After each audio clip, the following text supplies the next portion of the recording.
السلام علیکم، welcome to my channel. آج جو کہانی میں آپ کے ساتھ شیئر کر رہی ہوں وہ ایک سبق آموز کہانی ہے، لیکن اس سے پہلے پلیز میرے چینل کو سبسکرائب کریں اور بیل آئیکن کو پریس کرنا نہ بھولیں۔ ایک ضعیف شخص جس کے 4 بیٹے تھے، جب وہ بوڑھا ہو گیا تو اس نے اپنی ساری دولت بیٹوں میں تقسیم کر دی۔ اس نے سوچا اب مجھے روپے پیسے کی کیا ضرورت ہے، بقیہ زندگی اپنے بچوں کے یہاں گزار لوں گا۔ پہلے وہ اپنے بڑے بیٹے کے گھر گیا اور اس کے پاس رہنے لگا۔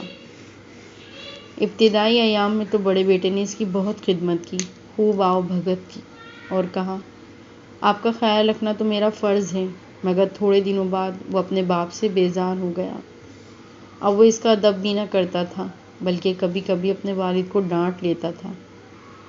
بوڑھے کو نہ وقت پر کھانا ملتا اور نہ کپڑا۔ آخر بوڑھا بھی اپنے بڑے بیٹے کے سلوک سے تنگ آ گیا اور دوسرے بیٹے کے پاس چلا گیا۔ وہاں بھی شروع ایام اچھے گزرے، پھر منجھلا بیٹا بھی بڑے کی طرح بیزار ہو گیا۔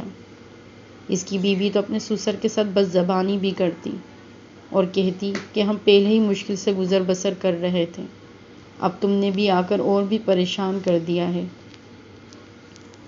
بیچارہ بوڑھا باپ جلدی وہاں سے بھی اکتا گیا، پھر منجھلے بیٹے کے پاس گیا، مگر اس کے سلوک سے بھی پریشان ہو کر سب سے چھوٹے اور لاڈلے بیٹے کے پاس جا پہنچا۔ وہ وہاں بھی تنگ ہو کر نکلا۔ بیچارے کو کہیں چین نہ ملا۔ سارے بیٹے اپنے والد کو ساتھ رکھنے سے بچنا چاہتے تھے۔ کوئی کہتا میرے اتنے بچے ہیں، تم کو کیسے رکھ سکتا ہوں؟ کوئی کہتا میرا گھر چھوٹا ہے، تو کوئی کہتا میں خود بہت غریب ہوں۔ والد چاروں بیٹوں کی خوشامد کرتا اور رو رو کر کہتا کہ میں تمہارا باپ ہوں، میرے بڑھاپے اور کمزوری پہ ترس کھاؤ، مگر کوئی پرواہ نہ کرتا۔ ایک مرتبہ چاروں بیٹے اکٹھے ہوئے اور سب نے مل کر فیصلہ کر لیا کہ والد کو کسی کام پر بھیجا جائے۔ وہ روزانہ صبح کو جائیں اور شام کو آئیں، تھوڑی روٹی بھی دے دیں۔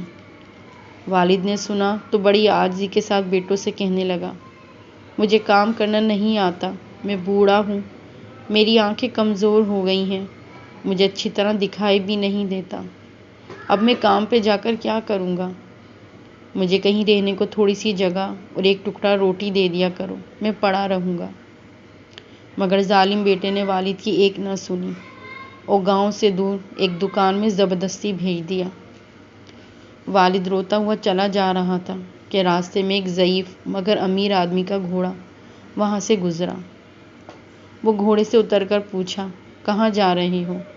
کام پہ جا رہا ہوں، ضعیف اور مظلوم والد نے جواب دیا۔ امیر آدمی نے حیرت سے کہا بڑے میاں، اس عمر میں کام پہ جا رہے ہو؟ یہ تو تمہارے گھر میں آرام سے بیٹھنے کے دن ہیں۔ مظلوم والد نے اپنی پوری کہانی سنائی تو امیر آدمی نے کہا بڑے میاں، کام پر جانے کی کوئی ضرورت نہیں ہے، مگر تم غم نہ کھاؤ، میں تمہاری مدد کروں گا۔ یہ کہہ کر اس نے اپنی جیب سے ایک تھیلی نکالی اور اس میں کوئی چیز بھر دی، پھر تھیلی کو ایک لکڑی کے صندوق میں رکھ کر صندوق کو اچھی طرح بند کر دیا۔ صندوق ضعیف والد کو دیتے ہوئے اس کے کان میں کچھ کہا۔ ضعیف والد صندوق لے کر خوشی خوشی گاؤں واپس پہنچا۔ بیٹوں نے جو دیکھا کہ والد ایک صندوق بغل میں دبائے چلا آ رہا ہے تو سمجھ گئے کہ اس میں ضرور کچھ دولت ہے۔